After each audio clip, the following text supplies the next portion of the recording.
I mean, Whistler was Whistler, and he loved this intense, haunting twilight. In fact, Oscar Wilde once said something to the effect that, in the last 10 years or so, the London climate changed considerably, because we really can't see London. We cannot see the fog any longer as we had seen it before, or the twilight as Mr. Whistler painted it, and other impressionists painted London. So the painters changed our attitude to our own climate, and Whistler had this, as I said, this haunting, intense feel for the atmosphere, the atmospheric feel, and also very much influenced by Japanese prints. So he painted several of these, but this is the one that he exhibited. This is the River Thames in London, and there are fireworks. And of course, for us, it's nothing unusual. We look at it and we kind of, we see a river, we see there's a person here, there are fireworks. It could actually look lovely. But the most important art critic of Victorian England, John Ruskin, he very much believed in detailed painting. He very much believed in narrative painting. He was very much a moralist. He was everything that Whistler was not, and vice versa. So, and as a result, when he exhibited, this is what John Ruskin had to say. For Mr. Whistler's own sake, no less than for the protection of the purchaser, Sir Coutts Lindsay, founder of the Grosvenor Gallery, ought not to have admitted works into the gallery in which the ill-educated conceit of the artist so nearly approached the aspect of willful imposture. Oh my God. I have seen and heard much of Cockney impudence before now, but never expected to hear a coxcomb ask 200 guineas for flinging a pot of paint into the public's face. He did not hold back. No. I mean, this was bad news, because Ruskin was by far the most important art critic in England, and having someone like that report on one's canvas, as Ruskin had done, certainly foreshadowed the ruin of a career. So Whistler sued. He sued and encountered enormous expense, because, suing encounters always enormous expense. And as a result, the jury sort of laughed in his face. They gave him a victory. They pronounced that, yes, he was victorious, but they also gave him a penny in compensation. Wow, he must have been so arrogant to their faces. Must have been. That they were like, fine, you want to win so They find in your favor. You win. 1 penny. 1 penny. Wow. That was it. So you learned so much about this person through the reactions of others. But he was a character. He was impossible, but he was a character. Yeah, There's a no question about character who's fun to see from a great distance away. Like, it's sort of like when you kind of see a firework go off in the distance, you can say, that's really interesting. Right. I'm really happy I'm not standing on top of it right now. So he had to pay all the expenses, all the court expenses, and that ruined him. He had to sell, that's when he had to sell his incredible collection of blue porcelain. He had to sell whatever art collection he had. He had to move out of comfortable quarters. It was not good for him. And then, as if this weren't enough, then he goes and makes another bad mistake. Because the man is the same. It hasn't really changed him. He continues to be as cocky and as confident of his genius as before the episode. And so he is commissioned by a wealthy American living in London, whose name is Frederick Richards Leland. He is commissioned with an interior designer to redecorate his new mansion, his new townhouse in London, and he tells them what he wants, and he feels that they all agreed on what he wanted, and then he leaves. He leaves for America for whatever on a business trip, leaving his interior decorator and Whistler there. And the townhouse, the town design, Peacock Room, originally designed as a dining room in the townhouse located at 49 Prince's Gate in Kensington, and owned British shipping magnate. I thought he was American. Well, maybe British. I thought he was American. It's now in Freer Gallery because later another American magnate by the last name of Freer will buy all of that. Well, Whistler. I mean, it's one of the greatest. I mean, this is Whistler's excursus into the decorative, and I mean, he did a brilliant job, and it's very, very famous. The Peacock Room, and it is today in Washington D.C., so one doesn't have to go to London. He painted the paneled room in a rich and unified palette of brilliant blue greens, with overglazing and metallic gold leaf, sort of like Japanese enamels. But what he also did is that our Mr. Leland had purchased at great expense a 16th century leather from Cordoba that was part of the dowry of Catherine of Aragon when she married Henry VIII. A unique and amazing historical find. Right, which was supposed to go on the walls, and it did go on the walls, and apparently Leland just spent an enormous amount of money purchasing that, and I mean, it's the dowry of Catherine of Aragon. And it was apparently there was apparently an imprint of Catherine's coat of arms on that leather. So Whistler felt that his contribution would be much more interesting than the leather. So he painted all over the leather, and he painted it with this, as I said, with the glazing, the blue greens and gold leaf, and to make it look like Japanese lacquer. That's so horrifying. I mean, every time you say this, it's just. I know. I can't. Here it is. The 16th century wall hanging of Cuir de Cordoue that has been originally brought to England as part of the dowry of Catherine of Aragon.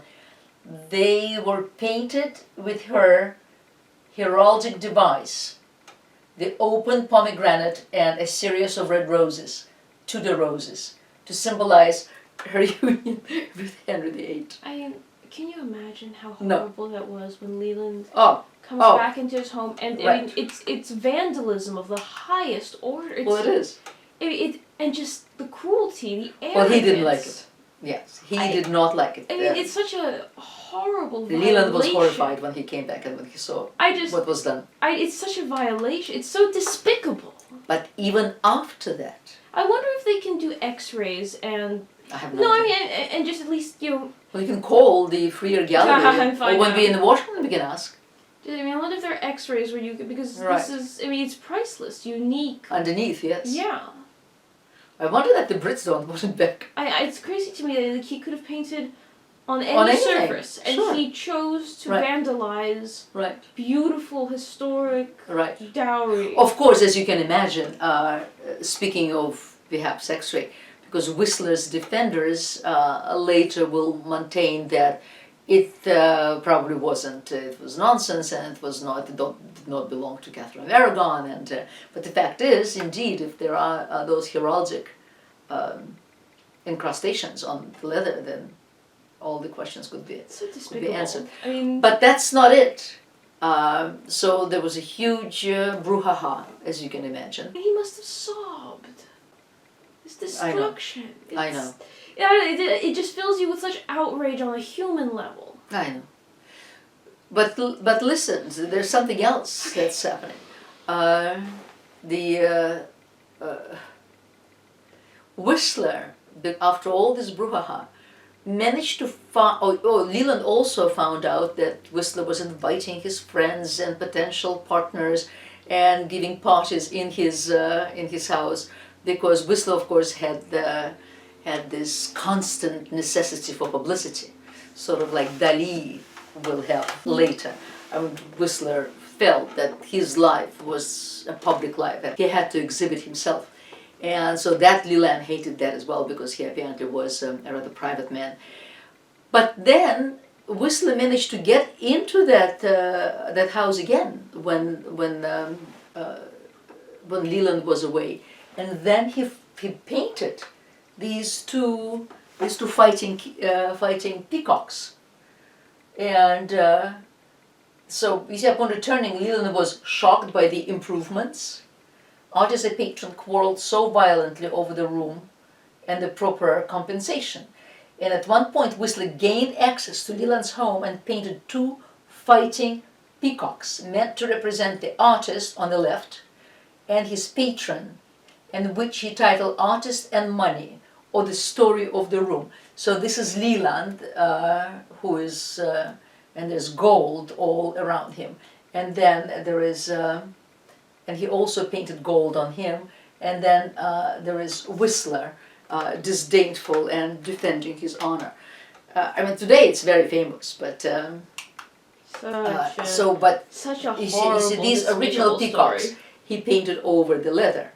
But then he also painted this, and this was also meant by Leland, because Leland also had a beautiful collection of Chinese and Japanese pottery. And he meant this room to be for that collection. And as you see here, and then later Whistler also painted a caricature of Leland, portraying him as some sort of an anthropomorphic peacock. As you see, he now is a peacock playing a piano, and entitled "The Gold Scab Eruption in Filthy Lucre."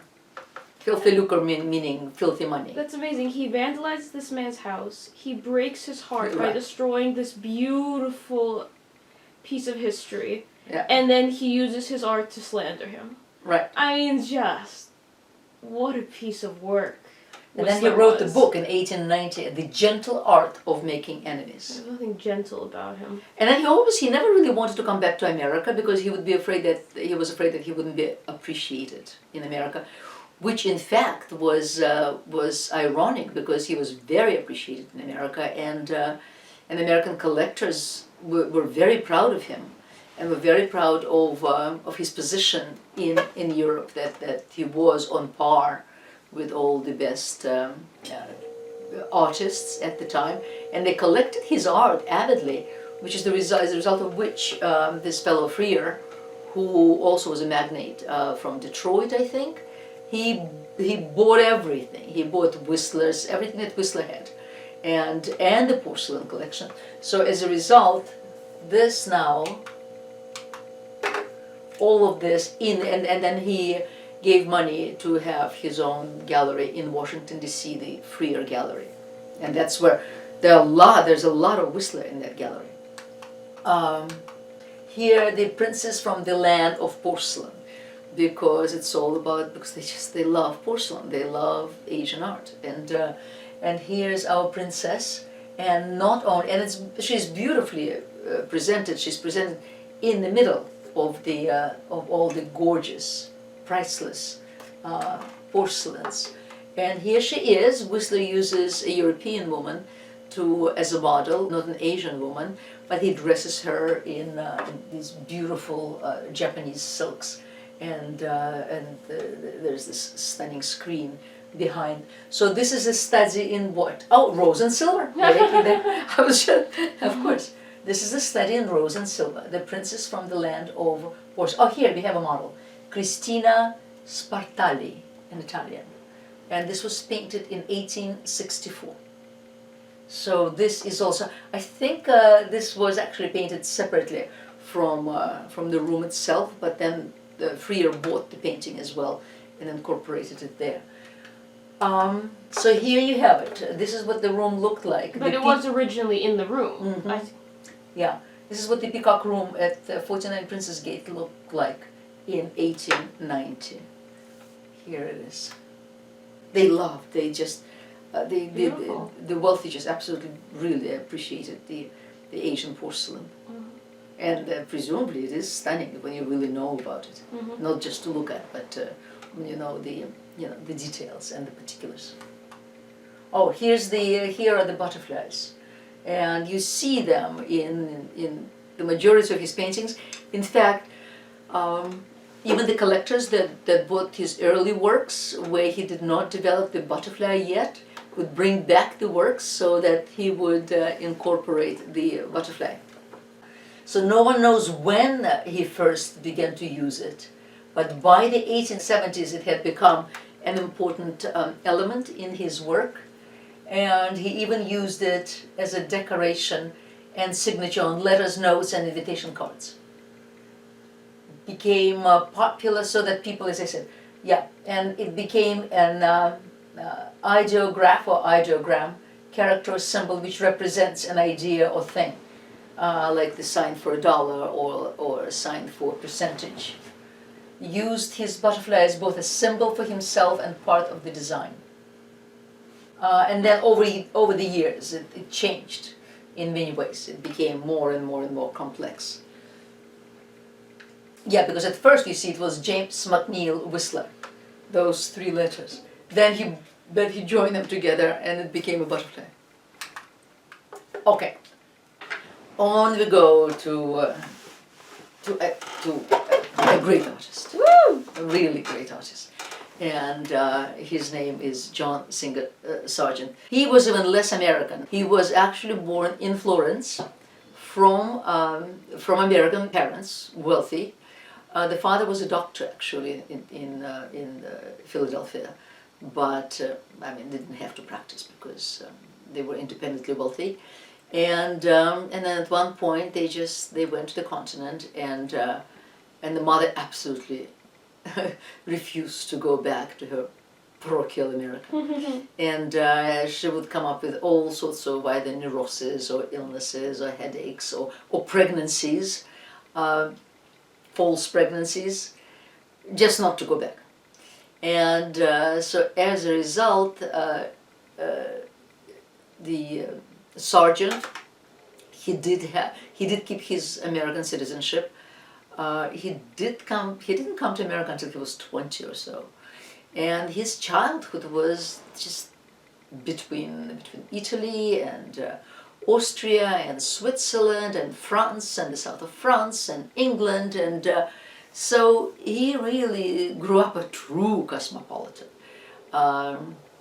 very sophisticated, of course, speaking all the languages, all the European languages, and developed an interest in painting, and studied in France, in Paris. He was considered a leading portrait painter. Created roughly 900 oil painting and more than 2,000 watercolors, as well as countless sketches and charcoal drawings. And his work documents worldwide travel from Venice to Tyrol, Corfu, Middle East, Montana, Maine, and Florida. He was born in Florence. Yes, I said that already.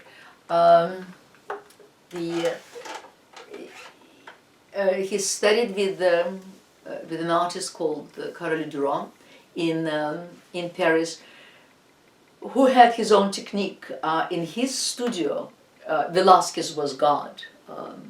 So the technique was very different from the school of the fine arts in Paris, where the technique was traditional. One made sketches, one made preparatory sketches, one sketched out the outline even on the canvas, all of that. I mean, a lot of thought went into it. With Caroline Durand, all of that was cut out. No preparatory sketches, no outline on canvas. One loaded the brush wet, and one looked very, very, very hard. One looked at the light and the shade and the characteristic of what one saw, and then one painted, wet into wet, without wet. I mean, this kind of technique required, I mean, it was sort of required speed, ease, and virtuosity. And all of those, Sargent just took like duck to water, because it was in him. He had, inherently, there's a great word, Italian word, it's called sprezzatura, and it is the talent of making difficult things seem very easy and effortless. And that's what was extraordinary about Sargent. He could do that. In his lifetime, he was as popular as could be. He was extremely successful. And no political opinions, which of course is very helpful for a portrait painter. He was a man of the world. He didn't need to ruffle feathers as Whistler ruffled feathers wherever he went. And but then, with the advent of modern art, especially in America after the Second World War, he fell out of fashion. He was regarded as an old brush, so to speak. But he's back now, so it's safe again to like him, which is good. So so this technique was perfect for him, and because the spontaneity, the elegance, the excitement, it was all in his certainly nature of art. And just as Manet and other painters in France were enamored with Spain, so Sargent went to Spain as well, and spent almost a year there, doing a great number of sketches and preparatory sketches and just sketches which he will use later for paintings, particularly for painting of this canvas, which he did about 3 years later in Paris already, in his studio. He painted in studio. There's one canvas, we'll look at it, that he painted outside in sort of impressionistic manner, but otherwise he painted in the studio. And this canvas is very long. It's 93 inches by 138 inches. And it's in the Isabella Gardner Museum, so it's in Boston. It's called Il Jaleo, and what that means, it means sort of a rush of spontaneous clapping, of finger snapping, of screaming of oles. So that's what El Jaleo is, and what it's really brilliant. Velázquez is his god, and just as with Velázquez, color is completely subdued, and at times just cancelled out altogether. Whistler would probably call it a study in buff and black, right? He paints. It's a dark room, probably some sort of a cellar, possibly. And at the wall sit the musicians. Right there, one of them is clapping. There are 3 musicians here who are all playing the guitar, and the women who other flamenco dancers. And the painting is anchored with this spectacular figure of a dancer. And even though one feels, it is kind of ecstatic. It's this Dionysian ecstasy almost. It's the Dionysian urge. It's the visceral joy. It seems so spontaneous. And yet it is so carefully organized, the painting. Because in the middle, diagonally, is placed a woman, just with this brilliant, but her arms positioned in a perfect right angle, and that hand, that whole gesture that she does is like the bullfight in itself. It's so precise, it's so incredible. It's like a snake bite. She knows exactly what she does, because the whole idea of flamenco as exciting as it is, and as speed and ease is part of it, but requires tremendous control of one's movement, to convey this spontaneity, to convey the visceral feeling, and all of it is here. And as she does the hand, and while her foot, and you can see that that Sargent lifts this skirt so you can see the foot, and just as the fingers go, so does the heel goes in rhythm. Yeah, you can totally see that she just slammed her foot down. I know, it's just amazing. I mean, it is just... It's just such a brilliant painting. But the way that it's movement with a sudden stop, like you know that she has just suddenly slammed that heel into the ground. Right, and that hand has just come up and snapped into place. Meanwhile, she, I mean it's so cool. It's amazing. So cool. And then there's a man here who is clapping, the El Jaleo, and then the women are doing the same, and the women are just moving in their seats, and they're clapping, and they're singing, and you can see the same, look, those two fingers, you can see the shadow right there. Oh wow, yeah. Right there. And actually we don't see it here, but here, for instance, there's some graffiti, and the hand graffiti, and that's the hand. And you know why? Because Lascaux caves in the southern France had just been unearthed, and those are prehistoric cave art. What he's painting here, the hand and the bull of course pertains to flamenco, and then the same two fingers you can see reflected there. So and this is the bull. Her hand represents the bull. So right, and with the horns. And this is where you see the color, a little bit of color, red and burgundy.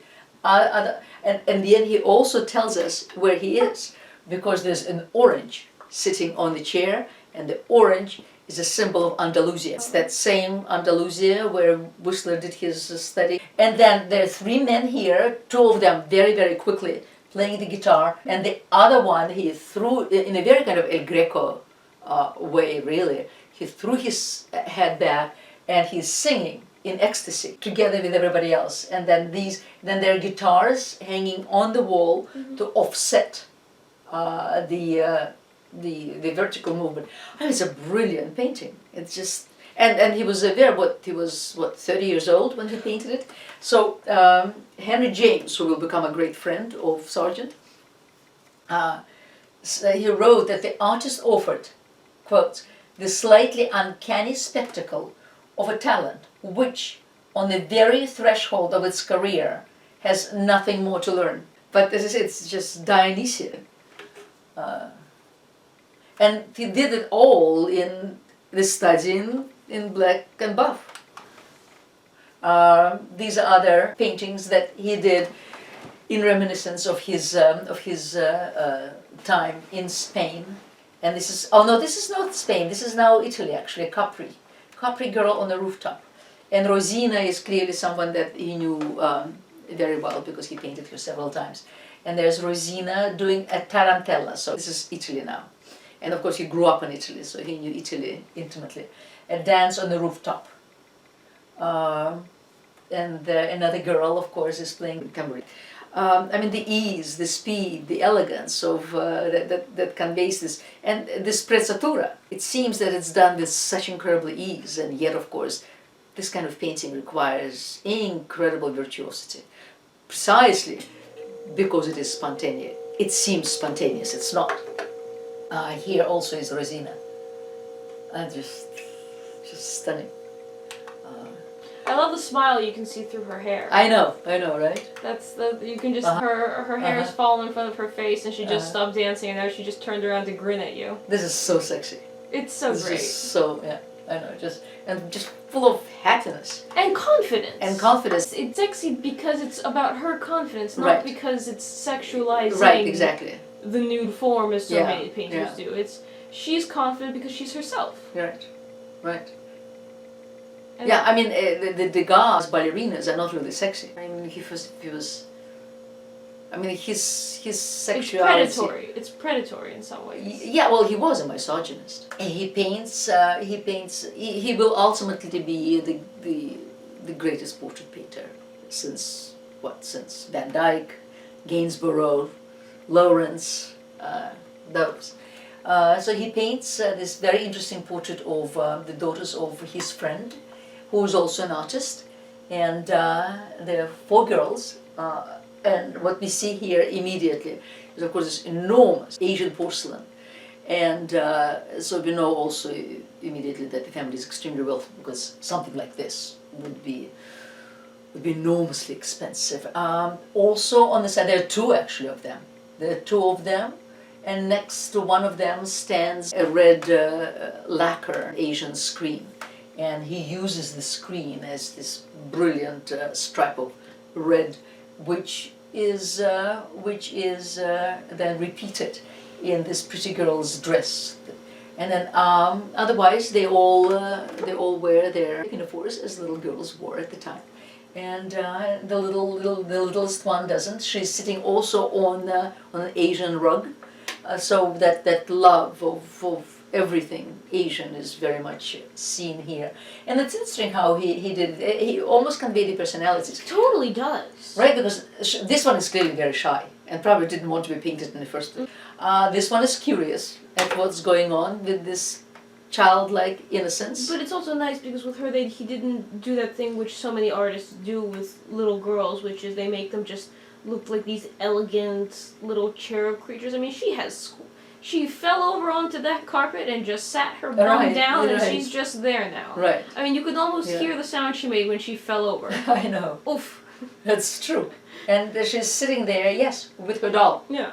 And then this is the girl who kind of is also interested. She's also told by her parents to do it. But she's a loner, more so than any of the others. Yeah, probably. She probably is, yes. Like the other 2 are clearly very good friends. Yeah, and the other 2, the older girls, but one is clearly more shy than the other. And so it's a lovely painting that he does.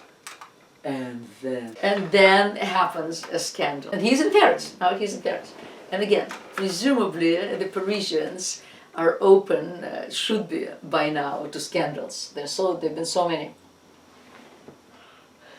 But it's weird because they're open to a certain type of scandal. Exactly, all regulated. A husband may have a wife and a mistress. A wife also, but it has to be very discreet. And it has to be with a certain type of man. Absolutely. It certainly cannot be Absolutely. below her husband's station. Right, and it all has to be discreet according to very certain rules. But Madame X cannot be Madame X. Well, Madame X, in the first place, was an American.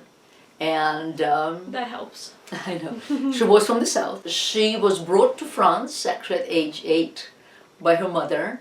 And that's where they settled because, they had some money. She grew up in Paris, and then she married a very wealthy Parisian banker and proceeded to have very open affairs, which she just proceeded to bash every commandment and to laugh in the face of Parisian propriety. And as well, I don't know, I can't even call Sargent an American. He was an American. I don't know if he even had an American accent, but he grew up in Europe. But he certainly wanted to succeed in the upper echelon, which he will. And it's almost as if the 2 Americans sort of banded together to shop. 2 pushy Americans. Let's show them. And her name is Virginie Amélie Avengo Gautreau. So the family must have been of some sort of French descent anyway. And she was born in New Orleans, but grew up from age of 8 in France, where she became a Parisian socialite, known for her beauty. Who married a French banker, I said that, notorious Parisian society. She wore lavender powder to accentuate the whiteness of her skin, and prided herself on her appearance. The English language term professional beauty was used to refer to her and to a woman in general who used personal skills to advance herself socially. So he paints this portrait. It's very stark. It's again a study in what in. We can just leave the studies behind. Okay, the lavender and black. Leave Whistler. Okay, it's very Whistler. stark in this beautiful, very elegant dress with a very, very low cut décolletage. Originally, the strap, he had the strap fallen off her shoulder, which is hard to explain today, but at the time was absolutely scandalous. I mean, that little detail would scandalize the proper society immediately. The face could be, could be on a coin. It is so distinguished. It could be a profile on some numismatic, on the Renaissance medallion. She's wearing a tiara, and the tiara has a crescent moon. So she presents herself as the Diana, the Diana, the goddess of hunt, Diana the huntress, who was also eternally virginal, which of course, in case of this Diana, is very much the opposite. And it just so happened, unfortunately, it was accidentally shown with another portrait that Sargent did, and that was of Dr. Pozzi at home, right there. And Dr. Pozzi happened to be a very fashionable gynecologist who had performed abortions for many of these ladies, and who was also rumored to be our Virginie's lover. So they were shown side by side. They were shown side by side. Oh, that's awkward. But he was also shown very informally. Right. While she is shown in this extraordinary evening dress with absolutely zero adornments. There are no necklaces, there are no earrings. I mean, sort of, yes, it's the Mona Lisa. The only thing is the crescent moon, no adornments. He, on the other hand, is shown as this wealthy, rich individual who loves luxury, who is at home. Therefore, he is in his house robe, which is bright red, which of course refers to his profession as a doctor, a certain doctor, and he's very handsome. The same dangerous mustaches, the beautiful jabot shirt underneath, and also look at the very elegant fingers. And not only the very elegant fingers, but the way they are positioned. I mean, but it is. I mean, that's what everybody was looking at. Wow. Right. I mean, they felt that they were looking at, legitimized pornography of sorts. That's hilarious. Yeah. I mean, look at the beautiful hands and the way they're positioned here. And the way she looks, she's so disdainful. She couldn't even care less what the artist looks like. She doesn't look at the artist. She doesn't look at the public. She has her gorgeous face turned the other way. Wow. I know. So what a combo. I know. So it was an incredible scandal. But you prefer to have this kind of scandal to the scandal of... Oh yes, of Leland. Yes. Yeah. Well, here's the original. The original, and I'm just showing some of the contemporary depictions of women at the time. Women, and here it is. Here they are. Even when the décolletage was low, it was still not as plunging as it was. This is this is Sargent in his studio with the Max. Here, for instance, there's Claude Monet, who is painting his future wife, and it's called Woman in Green Dress. Again, she's stern, she's not looking at us, but there's no notion of disdain, zero. And here's another one, and this actually by Carolus Duran. This is the one, he's Sargent's teacher, Carolus Duran, and there he painting his own wife. And again, she is elegant, she is in black dress, completely up to her neck, she's lovely, coquettish, looking at us. And this is the man who taught Sargent to paint wet and wet, who taught him to paint without preparatory sketches and with the loaded brush. So this is how one painted women at the time. Not this. This was unacceptable. To a contemporary audience, she would look less obscene naked than she did dressed. In fact, if she were naked, and particularly if he gave her some classical context, that'd be fine. But she looked obscene to them. To the point where he felt it was a lot safer in London. He took his canvas with him. He will not exhibit it for 20 years. Off he ran to London.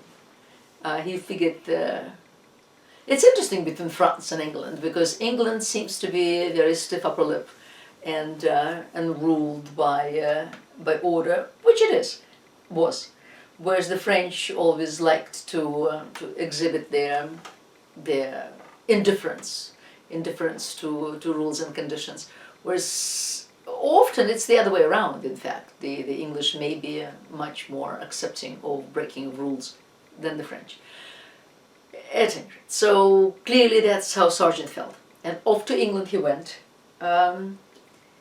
where he will become the greatest portrait painter of the Victorian era.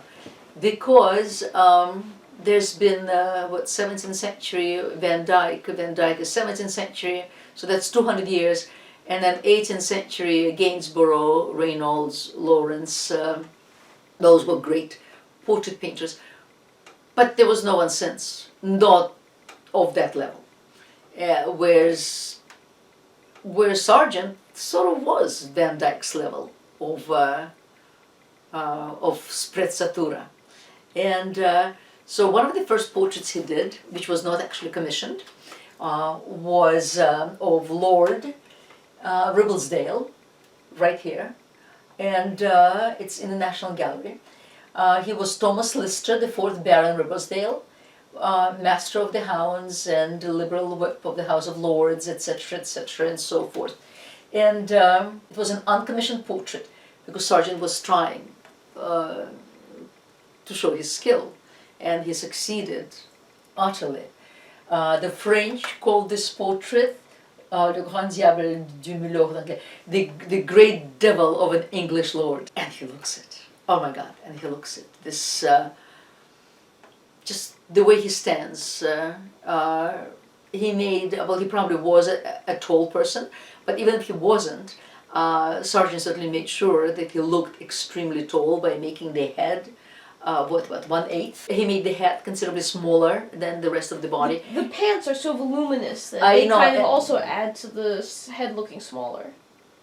Right, and also he kind of managed, even though he clearly looks him straight in the eye to eye, but it's almost as if he looks at him from down below a bit. And he's a master of the hounds, so he has his riding boots and his whip, of course, everything in his hand. He looks utterly elegant and completely effortless. So this is what Sargent does when he comes to England, and they're so excited finally to have a Van Dyck or a Gainsborough in their midst, someone who can truly, finally deliver the product. He was very, very successful. And then he would come to America and he would be swarmed with American millionaires to have their portrait painted. The fact is, he was such a master with the brush that I mean, they look great. I mean, some better than others, but that's the case with all artists.